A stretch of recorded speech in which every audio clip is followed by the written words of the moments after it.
Hello and welcome to my channel Desified Umme. और आज की वीडियो अगेन बहुत इंपॉर्टेंट होने वाली है वो तमाम लोग स्टूडेंट्स जो यूके में हैं, बिकॉज इस साल मैंने ये बहुत ज़्यादा देखा है कि स्टूडेंट्स ने बहुत ज़्यादा अपने कोर्सेज को फेल किया है।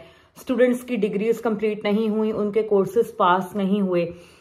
उसमें बहुत सारी वजूहात हो सकती हैं। उन वजूहात पे हम फिर किसी दिन बात करेंगे और मैं एक डिटेल में एक वीडियो बनाऊंगी कि स्टूडेंट्स अपने कोर्सेज क्यों फेल करते हैं, क्या क्या चीज़ें जो होती हैं वो रॉन्ग होती हैं और क्या क्या चीज़ ऐसी करनी चाहिए जिससे आपका डिग्री कंप्लीशन के चांसेस बढ़ जाते हैं, या ये कि आप अपना कोर्स अच्छे से पूरा कर पाओगे।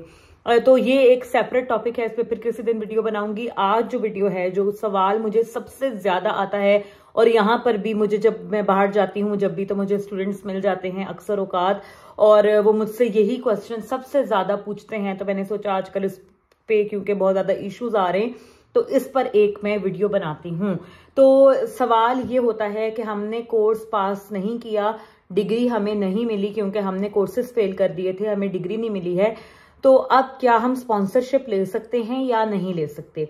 तो जवाब क्या है इसका ये मैं आपको डिटेल में बताऊंगी, लेकिन उससे पहले आप मेरी चैनल को अगर आपने अभी तक सब्सक्राइब नहीं किया तो सब्सक्राइब जरूर कर लें और जो है जल्दी से सब्सक्राइब करें। फिर मैं आपको इसका जवाब देती हूँ और वीडियो को हम बाकायदा शुरू करते हैं। तो अब होता यह है कि स्टूडेंट्स यहाँ पर आ तो गए हैं और उसके बाद स्टूडेंट्स कोर्सेज फेल कर देते हैं, उनको राइटिंग नहीं समझ में आती है, असाइनमेंट क्वेश्चन समझ में नहीं आते हैं, कोर्स मुश्किल लगता है, जो भी रीजन होता है, बहुत सारे रीजन है इसके। बहरहाल स्टूडेंट्स आजकल बहुत ज्यादा फेल हो रहे हैं और मुझे लगा था कि ये सिर्फ फिजियोथेरेपी में है क्योंकि बहुत सारे स्टूडेंट्स फिजियोथेरेपी में फेल होते हैं। फिजियोथेरेपी एक मुश्किल कोर्स है, बट रिसेंट जो मेरे इंटरेक्शंस हुए हैं स्टूडेंट्स के साथ उससे मुझे पता लगा है कि क्लाइमेट जस्टिस और बिजनेस रिलेटेड डिग्रीज में भी स्टूडेंट्स के फेल होने का रेशो इस दफा बहुत ज्यादा रहा है। मास्टर्स लेवल के ऊपर बहुत सारे स्टूडेंट्स फेल हुए हैं और उन्हें उनकी डिग्रीज नहीं मिल पाएंगी।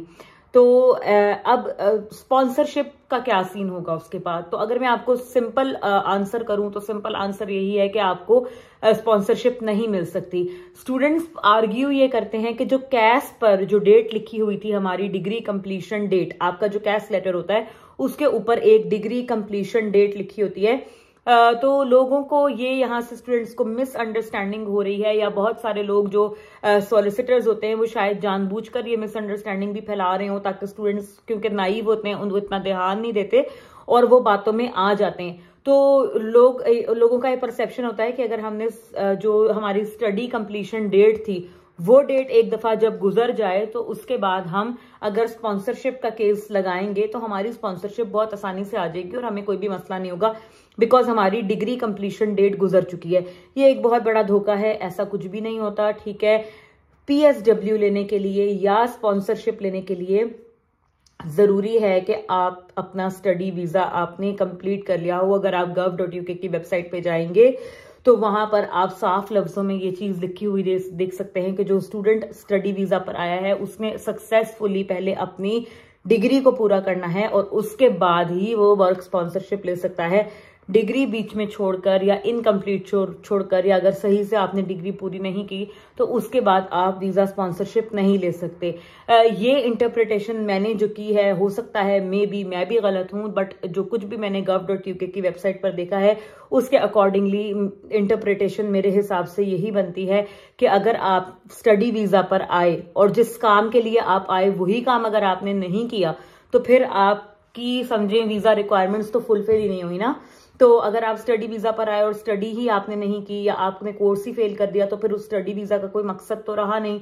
तो इसलिए जो रिक्वायरमेंट्स हैं उसमें ये चीज है कि आपने अपनी डिग्री कंप्लीट की होनी चाहिए, उसके बगैर आप स्पॉन्सरशिप नहीं ले सकते। मेरे अपने बहुत सारे क्लोज सर्कल में, क्लोज फ्रेंड्स में ऐसा हुआ है कि स्टूडेंट्स हैं जिनकी डिग्रीज कंप्लीट नहीं हुई और अब वो स्पॉन्सरशिप की ऑफर अवेल करने की जब उन्होंने कोशिश की तो उन्हें पता लगा कि हम ये नहीं कर सकते। उनका भी जो कैस पे जो डिग्री कंप्लीशन की जो डेट थी वो गुजर चुकी है, बट वो स्पॉन्सरशिप अप्लाई नहीं कर सकते बिकॉज उन्होंने अपनी डिग्री पूरी नहीं की। ना ही वो PSW ले सकते हैं बिकॉज उनके पास डिग्री नहीं है। तो प्रूफ साथ लगाना पड़ता है। जब भी आप कोई वीजा अप्लाई करोगे आपको साथ में प्रूफ लगाना पड़ेगा। और एक बात यहाँ पर मैं आपको बता दूं कि अगर आप कोई ना कोई जुगाड़ करके किसी ना किसी तरीके से स्पॉन्सरशिप ले भी लेते हो, क्योंकि फिर बहुत सारे लोग मुझे कमेंट करते हैं कि आप तो ये कह रही थी और हमें तो देखें मिल गया। देखें 2 नंबर तरीके हर जगह पे मौजूद होते हैं। ये नहीं है कि यूके के अंदर 2 नंबर तरीके से कुछ भी नहीं हो रहा, यहाँ पे भी सब कुछ हो रहा है। अगर आपको कोई बंदा पैसे लेके और बगैर डिग्री के आपको दे भी देता है स्पॉन्सरशिप और आपने ले भी ली, तो ये बात आपको मैं बता दूं, ये बात आप याद रखें कि अब यूके में बहुत ज्यादा सख्ती हो गई है, बहुत ज्यादा रेट्स पड़ती हैं आजकल, और वो ऐसे लोगों को उठा रहे हैं कि जिन्होंने अपना स्टडी वीजा कंप्लीट नहीं किया और वो वर्क वीजा पर शिफ्ट हो गए। तो इसलिए इन चीजों को आपने ध्यान में रखना है, ठीक है जी। अगर आप का कोर्स फेल भी हो जाता है तो आपको यूनिवर्सिटी सेकंड चांस देती हैं, सेकंड अटेम्प्ट में आप अपना कोर्स पास कर सकते हो। अगर तब भी आपका कोर्स पास नहीं होता तो फिर कोर्स पास करने के लिए आपको एक थर्ड अटेम्प्ट भी दी जाती है, जो सीईई फॉर्म के थ्रू आपको मिलती है। वो उसमें भी अगर आपका कोर्स क्लियर नहीं हो पाता, जो जिसके लिए आपको वीजा एक्सटेंशन भी लेनी पड़ती है, तो अगर उसमें भी आप नहीं क्लियर कर पाते हो तो फिर कोई फर्दर आपका जो भी प्रोसीजर होगा वो हो सकता है। बट वो ये देखते हैं कि पहले आपने, अगर आपको वीजा एक्सटेंड करना ही था तो वाई वर्क स्पॉन्सरशिप, आपने पहले कोई और चीज करके अपनी डिग्री पूरी करने की कोशिश क्यों नहीं की।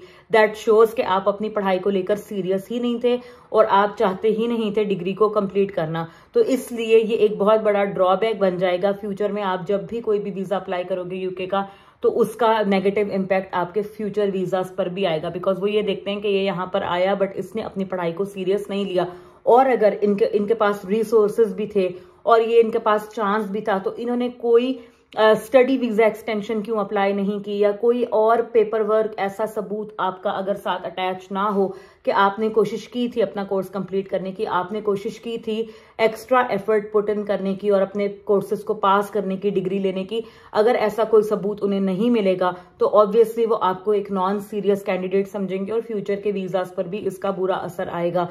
तो इसलिए कैश कंप्लीशन डेट, कैश के ऊपर जो आपकी डिग्री कंप्लीशन डेट लिखी होती है उसका आपके स्पॉन्सरशिप से कोई ताल्लुक नहीं है।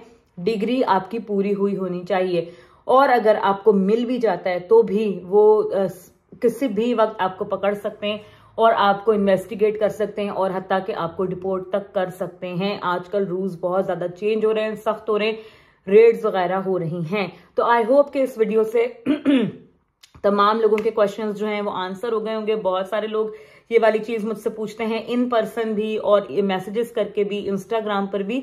तो अगर आपका फर्दर और भी कोई क्वेश्चन हो तो आप मुझे कमेंट कर सकते हैं, इंस्टा पे मैसेज कर सकते हैं, आप मुझे ईमेल भी कर सकते हैं, और आप मुझे अगर चलते फिरते कहीं मैं आपको मिल जाऊं तो आप मुझसे पूछ भी सकते हैं। तो उम्मीद करती हूँ कि आज की वीडियो आप लोगों को पसंद आई होगी। लाइक, शेयर और सब्सक्राइब करना मत भूलिएगा मेरे चैनल को, और दुआओं में याद रखें, make good choices, make wise decisions, and I will see you guys very soon, इंशाल्लाह very soon in another video. Bye bye.